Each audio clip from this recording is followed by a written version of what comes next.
we mostly, it wasn't, I'm not gonna say bad blood, but we all had more mutual decisions as businessmen as we all grew older. And then we further went on and we started, me and my man Ben, we started B-Boys ENT, BBE. So you might have heard of that before. Back in '07, '08, the B-Boys ENT, yes, I want to clear that up.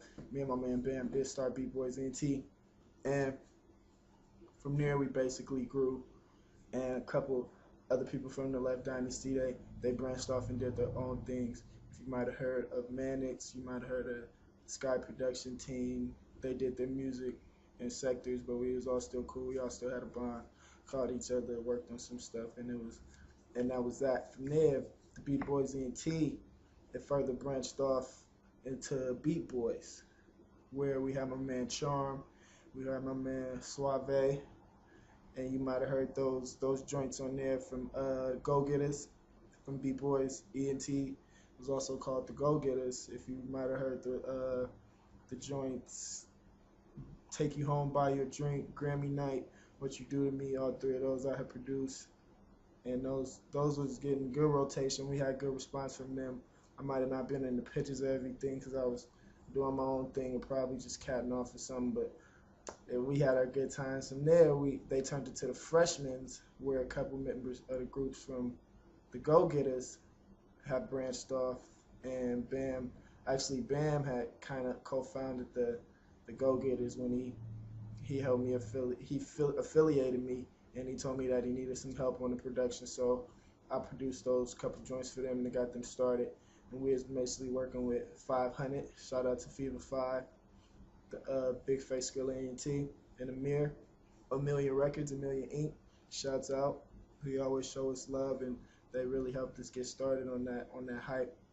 And then from there, it turned into the Freshmen. Shout out to my man Grundy and Zane. When they did the freshman thing, Threads, Derek, shouts out. And then they had the song Special Girl, which I also produced. That was a good record that came out. And from there, it basically turned into more production, because by the time of then I was doing a lot of production, and productional needs in the community seemed to like I honestly wanted to be a part of it, because production is something that'll probably last a lifetime. Not saying that artists won't, but it's just a feeling that I get when I'm producing that'll always stay close to me. That's why I do it, it's for a passion. And also from there, I believe in backtrack, the Mannix, one of the artists, Simba, he's now on EMG. Shouts out to Verb, and he has his label out, Interference Records. So if you ever check out some music on there, it's hot. He got classic joints on there, and from there, up to date now. Let me see. We started the BB4 joint, the Beat Boys, and that basically was me and Bam. And we brought on my man Clue, you might know him as Casual, and he did his thing. The joints on his What You Could Do, Come On. Me and Bam produced Out of Control remix. I produced I Shoulda Known, and all the other joints you might hear on his. And then from there it was basically the three. And then from the three, my man Bam, he got to connect with an artist by the name of Six Star. Shouts out to Six Star. Sorry, my phone, man. She talked too much. But yeah, my man Bam put on Six Star, and they basically did a couple joints, some mixtapes.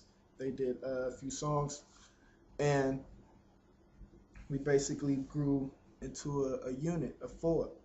It was Bam, London. By that time, before then, I was Sin City. You might have heard of that name, Sin City. And then I went further, grew into Vice City, and now I am J London.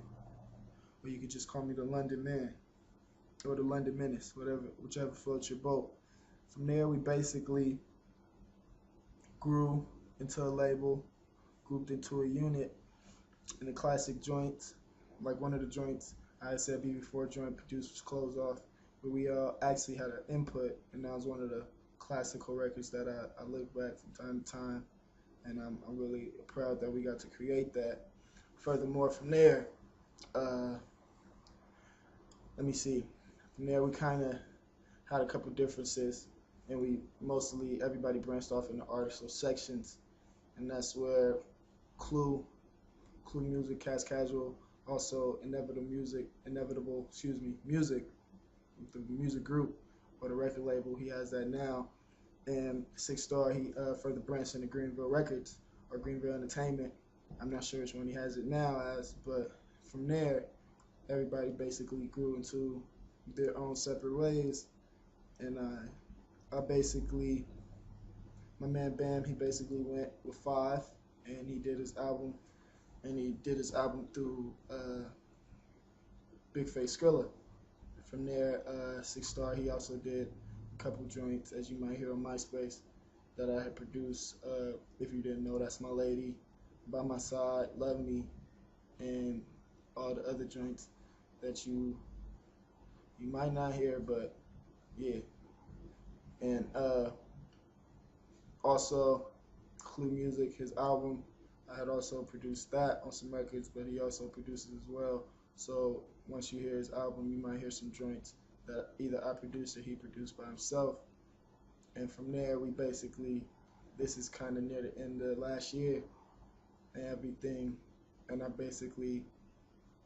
not saying branched off, but I kind of wanted to add an extra extended piece to my legacy and basically do things on my own and start fresh. And that's where I began to come up with the look of Full Force, which is just me by myself, London. And I believe those guys are still doing their thing. So much love, much respect to what they're doing and what they want to accomplish in life, what they want to achieve. Hope all their dreams and needs come true. And from there, I basically started the Full Force label. So any music that you hear from Jay London will be under the Full Force category. So this is basically the one-on-one. I told you the story, told you everything. Keep it locked, man. Valentine's joint coming soon. If it don't come out tonight, it's gonna come out tomorrow. I made the beat actually last night in the studio, and I'm gonna further go to the studio probably in a couple minutes. As you can see, it's about 2:57. If you can see, I'm not sure if you can see, but it's 2:57 right now, and not in the morning, in the evening. I was gonna further blog me doing the beat because I want to thank a lot of supporters that also saw the Fight for the World featuring me, 2008 Golden Geeks champ, rated R. He also did his thing on at the battle, the Bay versus New York. He did his thing, hold it down always. And basically, let me see. Yeah, man, that's basically it. So, as further now, my production plans now is to keep Full Force, to do my own thing, do my creativity, make sure I have control of every aspect of the Full Force music, and basically give y'all more music, be better than I was last year, be stronger, more creative, and keep it consistent at a higher level. So I'm going to keep bringing y'all joints, keep giving y'all music. Thank you for rocking with me. This is the one-on-one interview, in-depth look at Jay London and Full Force, what's going on, the past to the future. So holla back, keep it locked one day, every day, one station, one location, on the TV. Holla back.